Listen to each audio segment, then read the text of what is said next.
Mtazamaji wa Global TV, bado tuko viunga vya New Amaan Complex hapa Zanzibar, na kubwa ni mchezo wa second leg ama mchezo wa mkondo wa pili wa fainali ya kombe la shirikisho barani Afrika, mchezo wa Simba dhidi ya RS Berkane Kijifti. Ni mchezo mkubwa, naweza kusema ni mchezo mkubwa wa pili barani Afrika mara baada ya fainali ya ligi ya mabingwa New Amaan Complex. Taratibu za maandalizi zimeendaje mpaka kufikia sasa? Unavyosema ni mchezo mkubwa, hakuna fainali ndogo, lakini ni kweli unavyosema ni mchezo wa pili kwa ukubwa, kwa maana ya kwamba ligi ya mabingwa barani Afrika ndio mashindano makubwa zaidi, lakini hapo kabla kuja AFL mwaka jana ilitaka kuja kuwa kubwa zaidi, lakini kwa sasa ligi ya mabingwa alafu inafuata kombe la shirikisho. Kwa hiyo ni mchezo mkubwa, lakini inakuwa ni fainali. Wanasema fainali ni zaidi ya mchezo, fainali ni tukio, ni event, yani mpira utachezwa dakika 90, kutakuwa kuna performance, kutakuwa kuna ugawaji wa zawadi. Kwa hiyo ni tukio kubwa ambalo kila mmoja anatamani kushiriki, kila mmoja anatamani kuwa sehemu ya fainali. Ni mchezo ambao pia unashirikisha timu kubwa mbili kutoka Afrika. RS Berkane ni timu ambayo imejipambanua vyema sana barani Afrika. Wao wanacheza kwenye fainali yao ya 4 kama sikosei. Wamechukua mara 2 mashindano haya, lakini unaizungumzia Simba ni timu kubwa Afrika, ni timu ambayo imekuwa kwenye kiwango chenye uwiano mzuri kwenye kipindi cha takriban miaka 7-8 kwenye mashindano haya ya CAF. Hilo linaifanya kuwa miongoni mwa timu kubwa, kwa sababu zipo timu zinafika robo finali, zinafika nusu finali, lakini haziwezi kufanya hivyo kwa kujirudia kwa miaka mingi. Kwa hiyo ni mchezo ambao unakutanisha timu kubwa, na hii inafanya maandalizi yawe makubwa zaidi. Unaweza ukaona timu kubwa ya watu kutoka CAF wako hapa kwa ajili ya maandalizi kwenye maeneo mbalimbali. Kuna watu ambao wameteuliwa na CAF ambao mimi ni miongoni mwao, ambao tupo pia hapa kwenye maandalizi. Kuna mgawanyo mkubwa wa majukumu. Mimi binafsi nasimama kwenye upande wa matangazo ya televisheni, lakini tumeona hapa media officers wako wawili, tofauti na ambavyo tulizoea kwenye mechi za robo finali, hatua ya makundi, nusu finali alikuwa anakuja media officer mmoja, lakini coordinator tunaona namba imeongezeka pia. Kwa hiyo uratibu wa mchezo naweza nikasema kwa kila mtu amekuwa na majukumu yake tofauti, lakini naweza nikasema kwa upande wa televisheni mimi ni coordinator wa CAF. Nimekuwa nikifanya kuanzia kwenye hatua ya makundi, lakini tumekuwa tukifanya kabla kwenye mashindano mengine, lakini kwenye mashindano haya kuanzia hatua ya makundi yanakuwa moja kwa moja chini ya CAF. Kwa hiyo nimekuwa coordinator kwenye mechi za kuanzia hatua ya makundi mpaka fainali. Ni jambo kubwa pia kwangu. Nashukuru, lakini ni majukumu ya kuhakikisha shughuli zote za televisheni zinakwenda vizuri kwa kuwasiliana na watu wa CAF, kwa kuwasiliana na watu ambao wako pia na haki za haya matangazo. So far leo host broadcaster ambaye ni Azam, ambaye ndo amepewa kazi ya Azam Media, kazi ya kufanya production ya huu mchezo, wameanza kufanya setup kubwa. Jana kulikuwa kuna maandalizi ya awali, lakini leo wameanza kufanya setup kubwa kuhakikisha kwamba kila kitu kinaenda sawa kabla ya match day -2, kwa maana ni siku ya Ijumaa hapo kesho, kwamba kila kitu kiwe tayari kiko sawa, kwa sababu siku ya Jumamosi ni siku ambayo kutakuwa kuna majaribio ya hayo matangazo, na kila kitu kinatakiwa kiwe sawa. Kwa hiyo ni jambo kubwa. Kamera zaidi ya 24 ambazo zinatumika kufanya hii production sio jambo dogo, unaweza ukaona.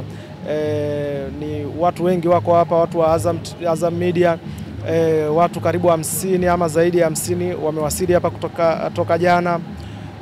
So nafurahi kuwa sehemu ya majukumu haya, na naamini kama ambavyo production zilizopita zilikuwa nzuri, hii itakwenda kuwa nzuri zaidi. Kwanza hongereni kwa sababu ni milestone kubwa kwa kampuni ya Kitanzania kuweza kuwa entrusted na majukumu makubwa kiasi hiki. Ratiba ya mchezo huu kuchezwa New Amaan Complex kwa vyanzo vya ndani inasema ilitoka tarehe 14 na timu zikaanza kuarifiwa tarehe 15 na vitu kama hivyo. Awali tulikuwa tunajiandaa na mchezo Benjamin Mkapa. Imekuwa ngumu kiasi gani kufanya hayo mabadiliko kwa uharaka na kuweza kujaribu kuaccommodate mchezo huu? Naweza nikasema kwamba CAF inakuwa na utaratibu wa kile ambacho wanataka kukifanya kwenye mechi zao zote. Wanakuwa na plani, wanakuwa na mahitaji ambayo huwa wanatuma kwa kampuni husika inayofanya production kwa kile ambacho wanakihitaji. Kampuni husika pia huwa inatengeneza mipango. Mimi kama coordinator nilipokea mapema plani ambayo walikuwa tayari Azam Media wameiandaa kwa ajili ya uwanja wa Benjamin Mkapa. Lakini baada ya mabadiliko ilibidi tena kuwe na maandalizi ya mpango mwingine wa kuweza kufanya kwa idadi hiyo ya mahitaji ya kamera ambazo CAF walikuwa wanahitaji. Tunajua kwamba maeneo ya kamera ni tofauti, ukubwa wa majukwaa ni tofauti na namna ambavyo unaweza kuziweka kamera, lakini malengo ya kamera yanabaki kuwa ni yale yale. Kwa maana ya kwamba kama kamera ni kwa ajili ya kuonyesha mstari wa goli, itabaki pia kuonyesha mstari wa goli kwenye uwanja wowote ule. Lakini changamoto itakuwa ni pale pa kuweka hiyo kamera. So naweza nikasema kwa sababu nusu finali ilifanyika hapa na mabadiliko sio makubwa sana kwa sababu nusu finali kulikuwa na kamera 18. Kwa hiyo kuna ongezeko la kamera 6. Kwa hiyo ukiangalia sio mabadiliko makubwa sana. Kama uwanja uliweza kuaccommodate kamera 18, ongezeko la kamera 6 sio kubwa sana. Kwa hiyo uzoefu ule wa nusu finali nadhani umesaidia kutengeneza plani nyingine kwa haraka, lakini pia naweza nikapongeza pia wamiliki wa uwanja wa New Amaan kwa sababu kuna sehemu ambazo kulitengenezwa majukwaa na platform temporary, sehemu za kuweka kamera ambazo zilikuwa ni za muda kwenye nusu finali, lakini tumekuja awamu hii tumekuta wameshatengeneza zile za chuma. Kwa hiyo imesaidia kurahisisha, lakini tunasema kwamba haikuwa jambo rahisi. Ni wapongeze watu ambao walikuwa wanafanya kazi ya camera mapping kuweza kuadjust, lakini unaona nia na dhamira yote ni kuhakikisha kwamba production inakuwa ni production nzuri. Kwa hiyo alignment ambayo inakuwepo uzuri ni kwamba mimi nafanya majukumu ya CAF kwenye mchezo huu, lakini mimi ni sehemu ya Azam Media. Kwa hiyo tunakuwa tuna mazungumzo kila siku, tunakutana na watu ambao wanahusika na production. Kwa hiyo inakuwa ni rahisi hatukutani location, kuwa na mpango wa pamoja ambao unaweza ukatekelezeka vizuri. Ni tofauti na watu ambao labda tungekutana location tunaanza kuongea au tungekuwa tunachat kwa email. Lakini pia New Amaan Complex ni sehemu ambayo tulikuwepo pia nusu finali, mimi nilikuwepo, niliona changamoto. Kwa hiyo tulikuwa tunaweza kuzungumza changamoto pamoja na kuziaddress na kuona namna ambavyo zinafanywa kazi. Kwa hiyo kwangu naweza nikasema mabadiliko of course yalibadilisha pia hizo plan kwa kiasi fulani kulingana na utofauti wa ukubwa wa viwanja, utofauti wa ukubwa wa majukwaa, lakini malengo ya kamera yanabaki kuwa ni yale yale kwenye mchezo. Mchezo huu unahusisha matumizi ya video assistance referee. Kama timu ya uzalishaji maudhui inawezekana hamhusiki moja kwa moja na VAR, lakini coordination ya maudhui ya kimchezo yanahusisha pia nyinyi kutest labda kuinterfere na kuingiliana na watu wa VAR. Mchezo wa mwisho kule Berkane zilitoka taarifa huenda zisiwe rasmi za kocha wao akisema kulikuwa kuna changamoto sijui ya VAR ambayo aliambiwa baadaye. Labda kwa sasa nyinyi kama wazalishaji wa maudhui, coordination yenu labda na timu ya VAR kama tayari imekwisha kufanyika, mmefikia katika level gani na unawahakikishia nini labda wale ambao watafuatilia mchezo huu kuhusiana na huduma hii? Nadhani utaratibu wa VAR uko very clear kwamba inatokea sehemu zote na ndio maana kunakuwa na kanuni. Kumekuwepo na kanuni ya kwamba ikitokea kwenye mchezo VAR imezima, mwamuzi atafanya nini? Anawaita manahodha na kuwapa taarifa kwamba hatuna VAR kwa sasa. Nimepata mawasiliano hayo, lakini labda zinafanyika jitihada, itakaporejea atawaita tena na kuwataarifu kwamba imerejea. Kwa hiyo pindi anapotokea maamuzi wakati imezima, ina maana mchezo utaendelea hata kama mnayapinga hayo maamuzi kwa sababu hakuna sehemu ya kurifaa. Lakini ikirejea ina maana mna haki ya kumomba muamuzi aende kuangalia kwenye VAR. Na namna ambavyo VAR anafanya kazi lazima uweze kualign na watu ambao ni host broadcaster wanaitwa na CAF. ambao hapa kwetu tunasema ni Azam Media ndio wamepata hiyo nafasi ya kufanya hizi mechi kwa ajili ya CAF. So ni maandalizi ambayo yanafanyika kwa muda wote mpaka kufikia siku ya mchezo, kuhakikisha kwamba wao wanapata kile ambacho wanakihitaji kutoka kwa host broadcaster, lakini pia host broadcaster unapata kile ambacho unakitaka kutoka kwa wao, kwa maana ya kwamba ukiangalia kwenye mchezo kuna zile picha ambazo unaziona ambazo zimetoka kwenye VAR, labda zinakuwa zimechorwa mstari na vitu kama hizo kwa ajili ya marejeo. Hizo unazipata kutoka kwa watu wa VAR. Kwa hiyo mitambo yenu kuna namna ambavyo inakuwa ina synchronize kuweza kufanya kazi pamoja. Kwa hiyo ni maandalizi ambayo yanaendelea kuhakikisha kwamba kuna huo kufanya kazi kwa pamoja, lakini pia tunaombea kwamba kusiwe kuna changamoto za technical, iweze kufanya kazi kwa dakika zote, kwa sababu kuna wakati maamuzi yanaweza yakawa pengine yakakufeva au yakakuumiza kama VAR imekuwa haifanyi kazi. Kwa hiyo ni watu ambao tunafanya kazi kwa pamoja, ni watu ambao kama kuna changamoto tunaelezana ili waweze kupata kile ambacho wao wanakihitaji, na naamini kwenye mchezo huu kwa maandalizi namna ambavyo yameanza hadi kufikia siku ya Jumamosi, kila kitu kitakuwa vizuri na tutakuwa tumeona wenzetu wanaweza cooperate vipi kwenye huo mchezo. Kwa kumalizia, najua na majukumu mengi sana Gift. Kwenye mchezo huu kofia kubwa ulionayo ni coordinator wa masuala ya uzalishaji wa maudhui ya kimchezo wa CAF, lakini hii haivui utanzania wako, na najua utanzania sana sana unakuwa kwenye Taifa Stars, lakini kwenye tukio kama hili ambalo mpaka maraisi ama serikali inajumuika kwa pamoja, tunalichukua bado kama tukio la kitanzania.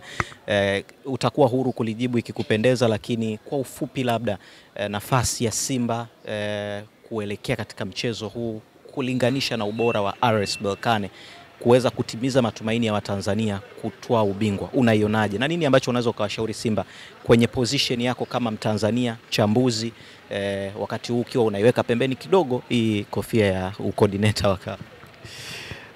Ni ngumu kuweka hii kofia pembeni.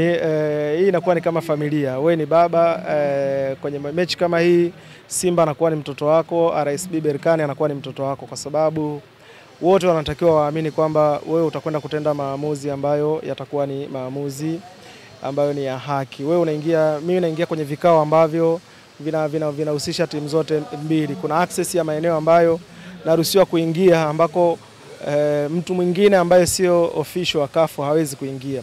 Kwa hiyo lazima nihakikishe kwamba naweza nikaingia sehemu ya Berkane, naweza nikaingia sehemu ya Simba bila kuinterfere shughuli zao, bila kumfeva yoyote. Kwa hiyo kuna wakati ambao unatamani kofia ikae pembeni, lakini huwezi kuiweka pembeni kwa sababu haya ni majukumu ambayo leo nafanya fainali, lakini pengine nikaendelea kufanya kazi na CAF kwa muda mrefu. So ukishaanza kujiattach na nchi, ukajiattach na timu fulani, mimi nimefanya mechi za Taifa Stars kama kwenye nafasi zote za kufuzu AFCON, mpaka wamefuzu AFCON. Lakini wanaokuja kucheza na Taifa Stars wanakuja ni watu wa nchi nyingine. Mimi ni Mtanzania, lakini natakiwa nipate access ya kuingia dressing room, natakiwa nipate access ya kuingia sehemu nyingine. Kwa hiyo lazima wakati ule kama ni ushabiki unauweka pembeni, unatekeleza majukumu yako, unawishi iwe fainali bora na timu bora iende kupata matokeo. Kwa hiyo kwangu unabaki nimesimama kwenye mwavuli huo na itabaki kuwa hivyo kwa mchezo huu, lakini na kwa michezo mingine ambayo unakuwa na majukumu ambayo ni majukumu ya CAF. Sawa. Hapo kama baba ambaye una watoto wawili, RS Berkane, una mtoto mwingine Simba, siku ya Jumapili, Watanzania na wote ambao sasa watafuatilia mchezo huu wautarajia mchezo wa aina gani ukiwa kwenye neutral ground? Sio neutral ground, naweza kusema sio ngome ya Simba, lakini ni Tanzania. Kwa hiyo bado ni uwanja wa nyumbani wa Simba, lakini ni mechi nzuri. Mimi natarajia itakuwa ni mechi nzuri, mechi yenye kasi zaidi ya mechi ile ya kwanza, mechi ambayo itakuwa na mbinu zaidi, mechi itakuwa na matukio mengi zaidi, itakuwa na intensity zaidi, kwa sababu hii ndio mechi ya mwisho. Hakuna sehemu ya kurekebisha makosa tena baada ya mchezo huu. Kwa hiyo itakuwa ni mechi yenye kasi kubwa. Unajua hata ukiwa unafanya production ya TV lazima uwe na matarajio ya aina ya mechi ambayo unaenda kukutana nayo. Kuna muda unaweza ukaweka replay ukakosa goli. Kwa hiyo lazima ujue kusoma mchezo, ujue utakwenda kukutana na mechi gani. Kwa hiyo ni mechi ambayo itakuwa ni mechi ngumu, itakuwa na kasi kubwa, itakuwa na mbinu nyingi, lakini kwangu naamini ni mechi ambayo kila mtu ambaye atatoka uwanjani ataamini kwamba timu bora ilistahili kupata matokeo. Jeff, nakushukuru sana. Shukrani. Ili kuwa mwanafamilia bora wa Global TV, usisahau kusubscribe, like, kushare na kucomment. Baada ya kusubscribe, bonyeza alama ya kengele ili kupata taarifa kwa kila video inayopanda Global TV Online.